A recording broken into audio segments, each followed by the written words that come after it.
धर्मराज युधिष्ठिर ने द्रौपदी को किस शर्त पे जुए में दांव पर लगाया था, जानिए पूरा रहस्य। महाभारत की सभा में जब जुए का खेल चल रहा था, तब एक ऐसा पल आया जिसने पूरे इतिहास की दिशा बदल दी। धर्मराज युधिष्ठिर ने अपने राज, अपने भाइयों और यहाँ तक कि अपनी पत्नी द्रौपदी को भी दांव पर लगा दिया। लेकिन सबसे बड़ा प्रश्न ये है, क्या धर्मराज द्रौपदी को दांव पर लगाने का उनको अधिकार था?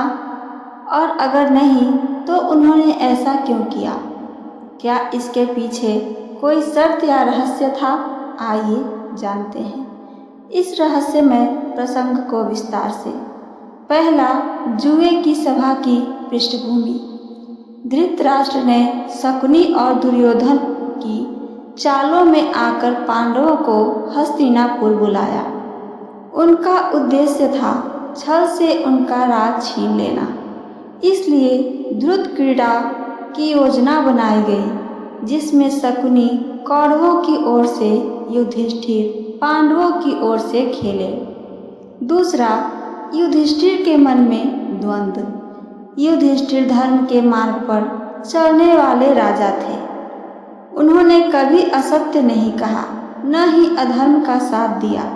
लेकिन वे राजा थे और राजा के लिए द्रुत खेल को मना नहीं किया जा सकता है। उन्हें विश्वास था कि वे जुए में जीतेंगे, पर शकुनी चालाक था। वह पासों को अपने मन मुताबिक फेंकता था। युधिष्ठिर एक के बाद एक हारते गए। तीसरा, दांव पर क्या क्या लगाया गया, आइए आगे जानते हैं। युधिष्ठिर ने सबसे पहले अपना धन और सोना, घोड़े, हाथी और संपत्ति, फिर अपना राज्य, फिर अपने चारों भाइयों को, भीम, अर्जुन, नकुल और सहदेव, और अंत में स्वयं को भी हार गए। चौथा, द्रौपदी को दांव पर लगाने से पहले की स्थिति रहस्यमयी है। आइए जानते हैं। जब युधिष्ठिर स्वयं को हार चुके थे, तब शकुनी ने चाल चली और पूछा, क्या आपके पास अब भी कुछ दांव पर लगाने को बचा है? तब युधिष्ठिर ने कहा, मेरे पास मेरी पत्नी द्रौपदी है। और उन्होंने द्रौपदी को दांव पर लगा दिया। यहाँ पर सबसे बड़ा सवाल खड़ा होता है, क्या कोई व्यक्ति जो स्वयं पहले ही हार चुका हो, किसी और को दांव पर लगा सकता है? पांचवां, सभा में उठे प्रश्न और विदुर की आपत्ति। जब द्रौपदी को बुलाया गया, उसने सभा में प्रश्न उठाया, धर्मराज पहले स्वयं को हार चुके थे, फिर क्या उन्हें मुझे दांव पर लगाने का कोई अधिकार है? इस पर विदुर जी ने भी कहा, एक पराधीन व्यक्ति को कोई अधिकार नहीं कि वह किसी और को दांव पर लगाए।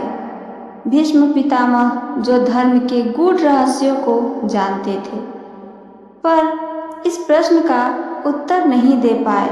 उन्होंने कहा, यह अत्यंत गूढ़ प्रश्न है, मैं धर्म को नहीं समझ पा रहा।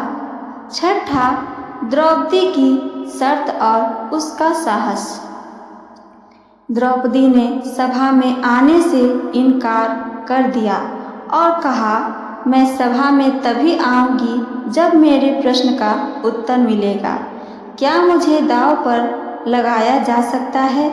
जब दुर्योधन ने जोर देकर बुलाया, तब दुशासन उसे खींचते हुए सभा में ले आया। यह महाभारत का सबसे काला क्षण था। सातवां, इन सब का निष्कर्ष। युधिष्ठिर की दुविधा और धर्म का परीक्षण। युधिष्ठिर ने द्रौपदी को किसी विशेष शर्त पर नहीं, बल्कि एक मानसिक भ्रम और ध्रुत नियमों के अधीन दांव पर लगाया था।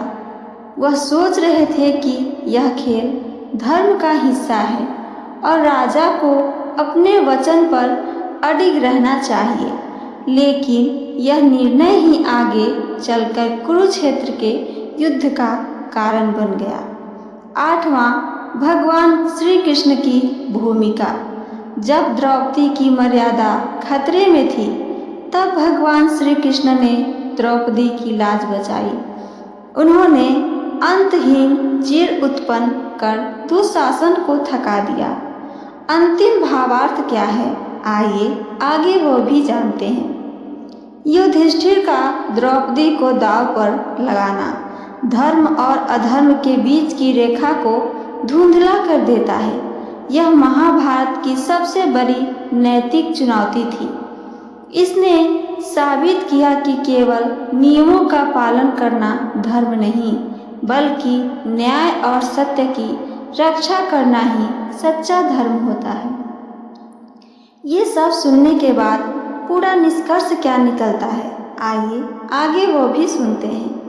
युधिष्ठिर का द्रौपदी को दांव पर लगाना महाभारत का सबसे विवादास्पद और भावनात्मक प्रसंग है। उन्होंने उसे किसी स्पष्ट शर्त पर नहीं, बल्कि दृढ़ क्रीड़ा की एक प्रक्रिया के अंतर्गत दांव पर लगाया, जब वे स्वयं को, अपने भाइयों को और राज्य को हार चुके थे। मुख्य निष्कर्ष यह है, एक पराजित व्यक्ति का किसी अन्य को दांव पर लगाने का कोई नैतिक या वैध अधिकार नहीं होता है। यह निर्णय अधर्म था, भले ही वह धर्मराज द्वारा लिया गया ही क्यों न हो। युधिष्ठिर का यह कदम धर्म की कसौटी पर खरा नहीं उतरता, और यही वह क्षण था जब अधर्म के विरुद्ध धर्म का युद्ध अपरिहार्य हो गया।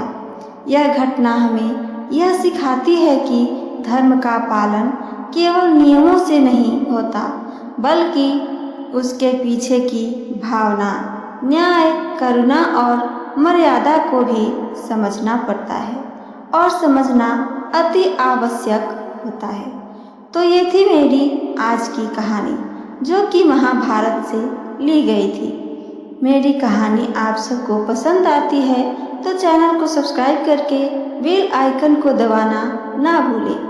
साथ साथ लाइक करें और अपना एक प्यारा सा कमेंट करके हमें ज़रूर बताइए। सुनने के लिए धन्यवाद दोस्तों। जय श्री कृष्णा। राधे राधे।